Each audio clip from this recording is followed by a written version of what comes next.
লিচুটা প্রথমে ওষুধ দিতে হয়। এইটা হচ্ছে লিচু, বোম্বাই লিচু, এটাকে বলে গ্রেট বোম্বাই। বোম্বাইয়ের মধ্যে দুই রকম জাত আছে, একটা হচ্ছে বোম্বাই লিচু আর একটা গ্রেট বোম্বাই। এগুলো হচ্ছে গ্রেট বোম্বাই জাত। আমরা প্রথমে ওষুধ দিয়েছি, তারপরে হচ্ছে আপনার যখন মুকুল বার হয় তখন একবার, যখন গুটি ধরে তখন একবার। আর এটা হচ্ছে সম্পূর্ণ বায়ু পদ্ধতিতে, বায়ু পেস্টিসাইড, বায়ু ফাঙ্গিসাইড ব্যবহার করা।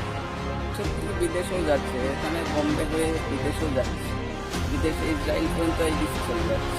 লিচু হচ্ছে আমাদের আতা বোম্বাই দিয়ে এসেছিল 10.5 টাকা করে দিতে হচ্ছে আপনার 2000 লিচু। খুশি খুশি, মোটামুটি খুশি। অন্যবারের থেকে এবার খুশি, যেহেতু এটা বায়ো পেস্টিসাইড দিয়ে তৈরি করা হয়েছে, তো যার জন্য হচ্ছে ও কলকাতার থেকে ওখানে সাপ্লাই যায়, ওখানে দিল্লি যাচ্ছে, শিলিগুড়ি যাচ্ছে, শিলিগুড়ি থেকে আসাম যাচ্ছে, বহু জায়গায় লিচু সব থেকে এলাকায়। মালদার পরে মালদার লিচু তো হচ্ছে ওখানে প্লাস্টিক বিক্রি করতে চাই না, ওরা পেস্টিসাইড ব্যবহার করে বলে সেবার থেকে সব অসুস্থ হয়েছিল। যার জন্য আমাদের যেটা বিশাল ব্যাপক চাহিদা।